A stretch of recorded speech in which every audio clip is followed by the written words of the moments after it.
11:28 naomba tuanze hapo.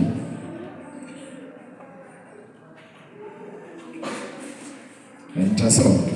Biblia inasema, "Njooni kwangu ninyi nyote msumbukao na wenye kulemewa na mizigo, nami nitawapumzisha."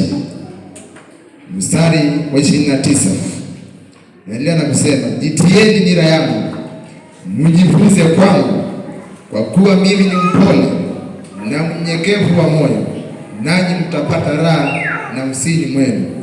Kwa maana nira yangu ni laini na mzigo wangu ni mwepesi."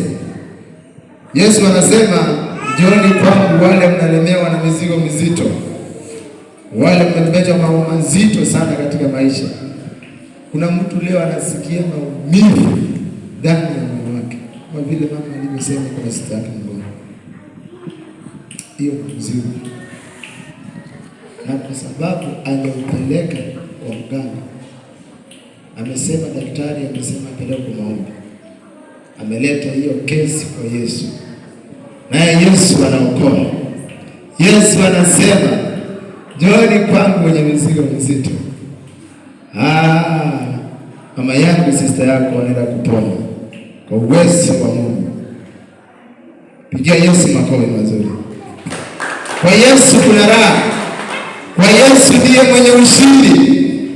Leo mataifa watasema wagonjwa wamekufa 28, wengine wameuawa, wengine sijui wamepatikana wapi, lakini hakuna mahali watangaza kwamba Yesu anaokoa, Yesu anaponya.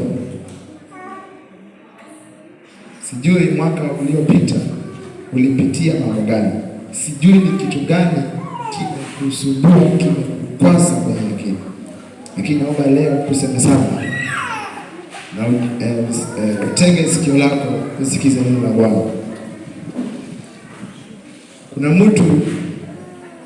Kuna watu wengine walikuwa wanaishi katika ulimwengu usipokuwa wewe, na walipitia magumu sana, hata manabii wenyewe, maana hata Yesu alijaribiwa na shetani. Unaweza ukawa kwa mali lakini kawa amani hauna.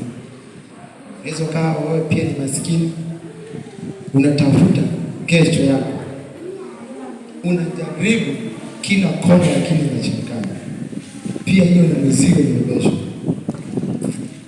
Unaomba lakini uone jibu la hiyo maombi. Basi kitu ya kwanza ni kumkubali Yesu na kukubali Roho wake akutawala, na uamini kana kwamba anaweza, na wewe mambo yako yataenda sawa sawa, kwa maana Yesu ni mshindi. Bwana Yesu apewe sifa. Yale mambo yote usiyoyaweza kwa Yesu yanawezekana. Kwa sasa tuko katika nyakati za mwisho.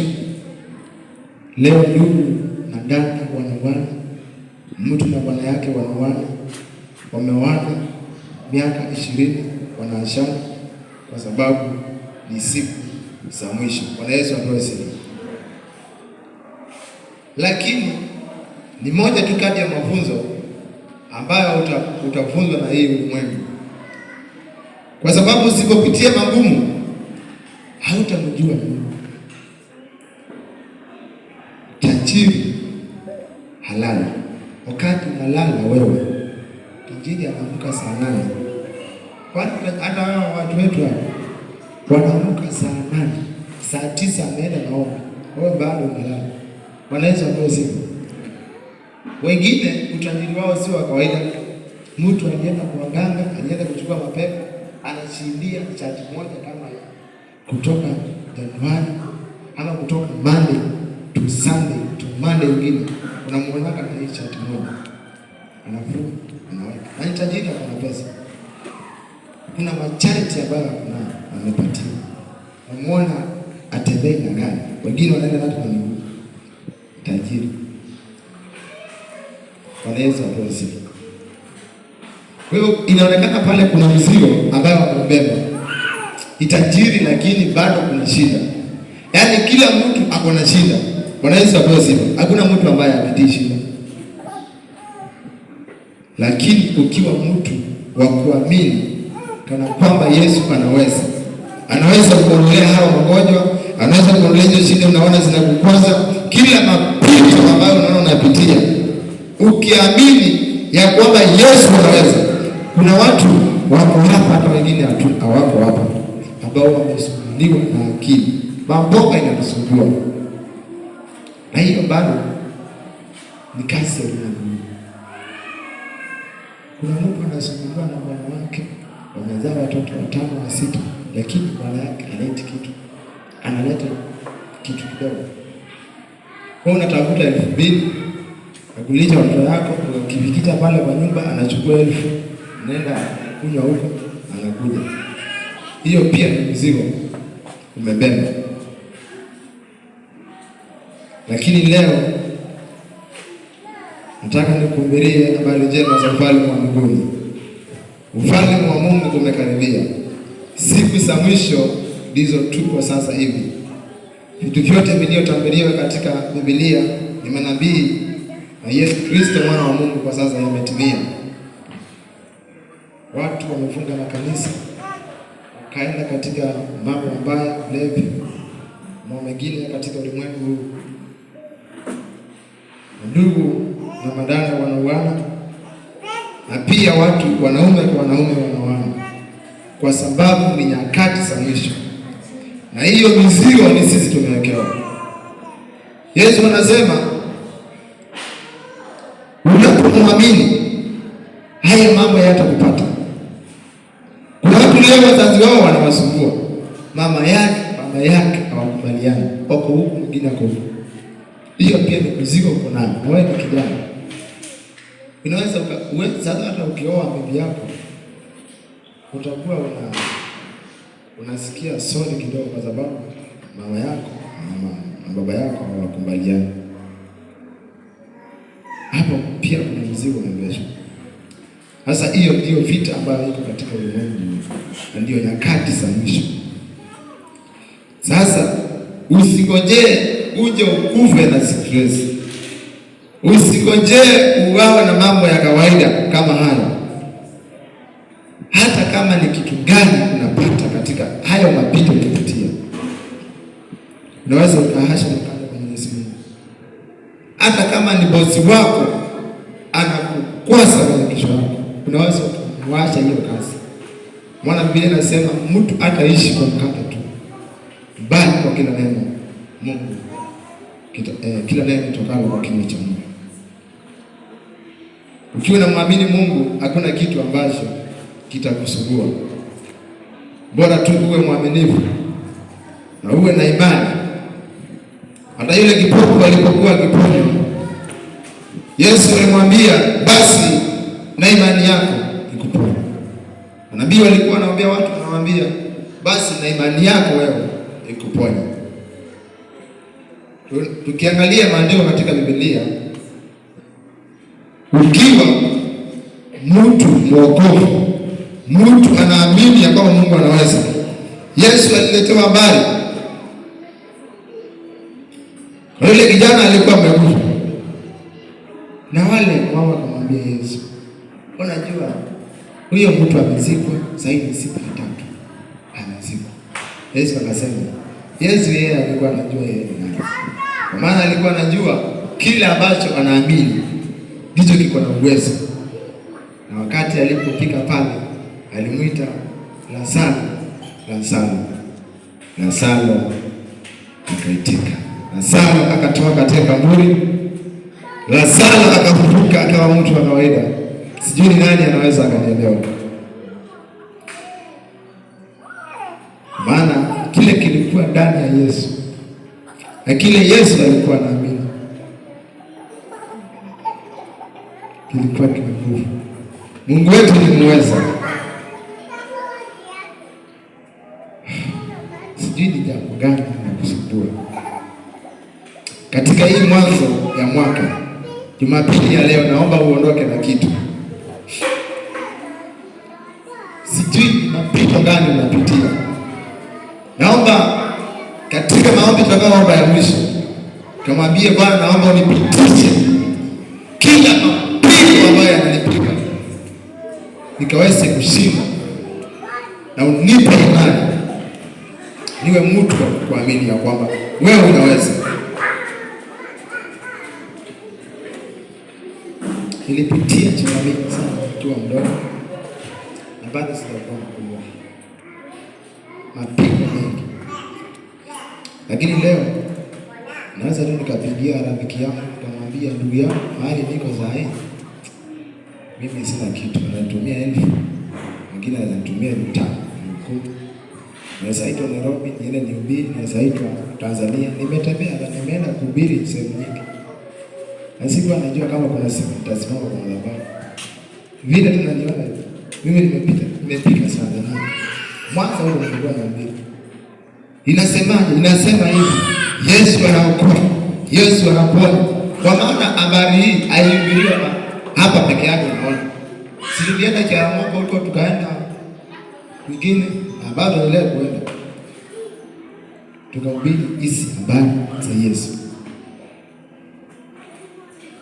Baba yangu alikuwa anajua kama atapata mtoto anaweza kujulikana kwa watu, na watu wengi sana wanajua, lakini inawezekana.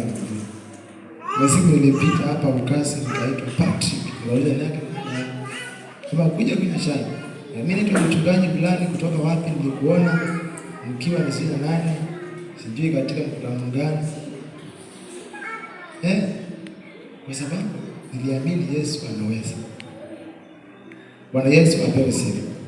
Sasa na wewe, ile mzigo ambayo inakusumbua, kile kitu ambacho kinakuvuruta, ambacho kinaweza kufanya umwache Yesu, naomba leo ukakiondoe na ukaamini ya kwamba Yesu anaweza.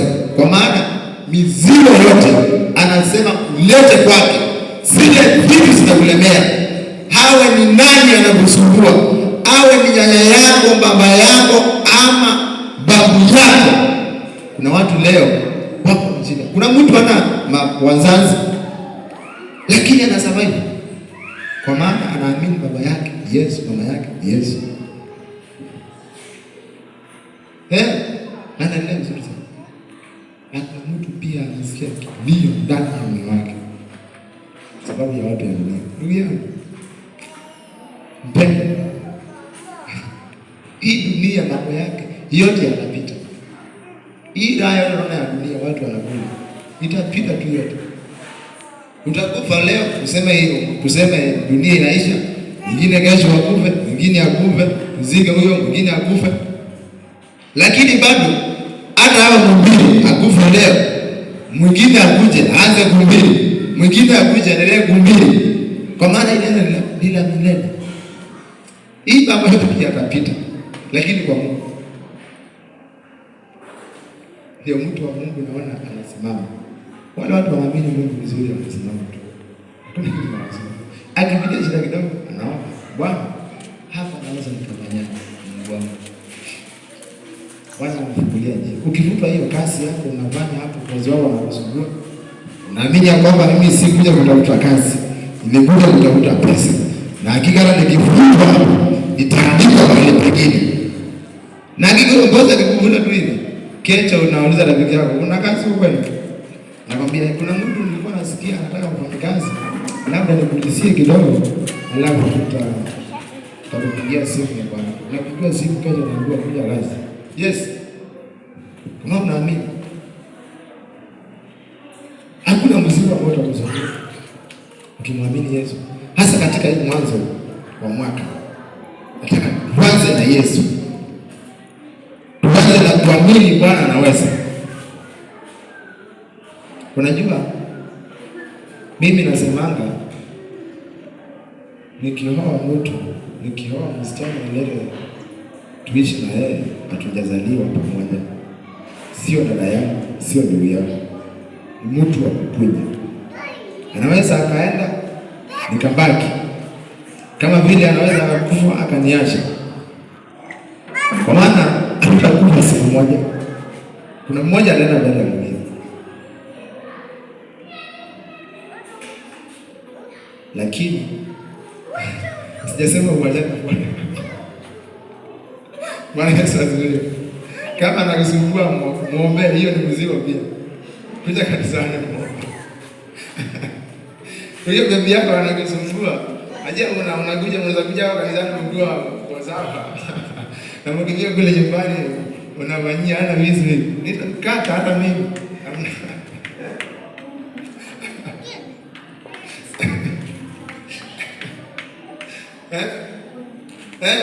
Ndio. Ndio neno hili. Wanaweza wanaweza. Hiyo pia ni mzigo. Unaweza kumwombea mambo kawa sawa na kuamini ya kwamba anaweza kubadilika. Lakini unaweza ukaondoa hiyo mawazo. Ukiondoa tu kitu hivi useme mundu na ageni wa hano chakasia na kujina hali kwa madha moja ndugu. Hai. Unajua hata atakwambia. Lakini ukiamini anaweza badilika kuwa mtu mzuri na mwendeleo. Basi naye Mungu atakusaidia. Bwana Yesu apewe sifa. Sasa kila mapito yote na mabaya ataka mwanzo wa mwaka uweze vizuri. Hiyo vitu zote uliweka hapo, hata kama ni watu walikukosea miaka 20 iliyopita, lazima usamehe, ndio usamehewe. Ndio ukiwa na vitu katika moyo wako umefungia, kuna mtu alinikosea, kuna kijana aliniudhi, kuna mbozi wangu aliniudhi, huyo sitawahi msamehe, uzidika amwekeo na yeka ni ana tana wewe utaka usipokuwa uko boya na tata zaidi la wetuje tirabu yoke wako kuanze tuwekea mtu aja na ndio mekea mtu aja kwa nini mekea ugwete muyo ugwete muyo imuyo wewe na ugwete hiyo kaende utabaya wegea mundu anya na watu na kumbe mmadena mtu wegana kwa jaya leo kwa nini mwana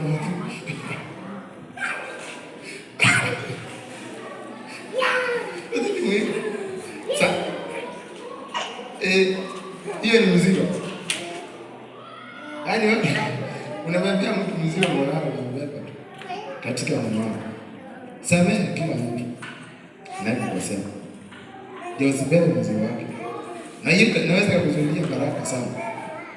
Samehe mtu. Ukiangalia upendo ambao Yesu alifanya pale msalabani. Petro hakuwa anaona kama kuna mahali Yesu alimwambia sijui ni 24:15 mara ni ngapi. Yesu anasema pale Yesu aliposema yale Bwana amepanga ayatimie. Petro akamwambia Bwana, haya mambo itakuwaje? Yesu akamwambia rudi na shetani. Kwa maana Yesu alikuwa anataka kuleta kwa nyinyi watu ambao wakufa.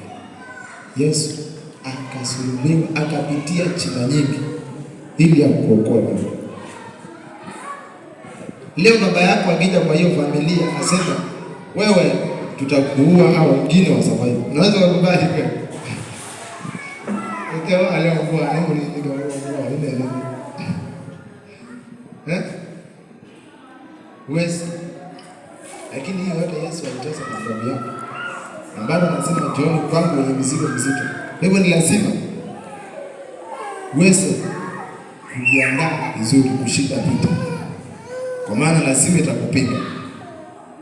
Shetani hana haja na watu ambao sio wake, lakini watu wa Mungu itakuwa nao.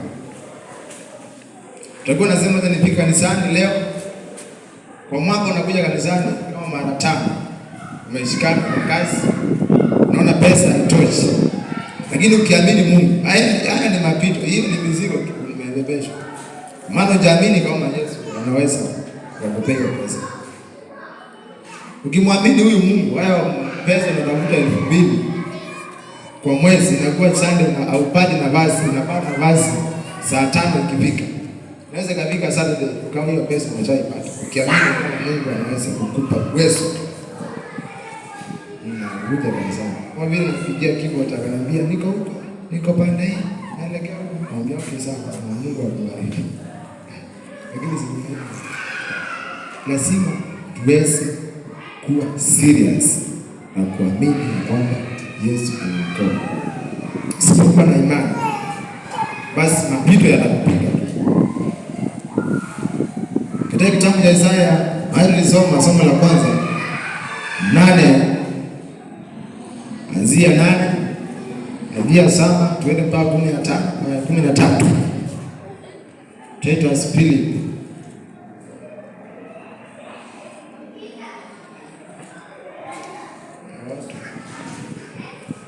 Soma tusikie.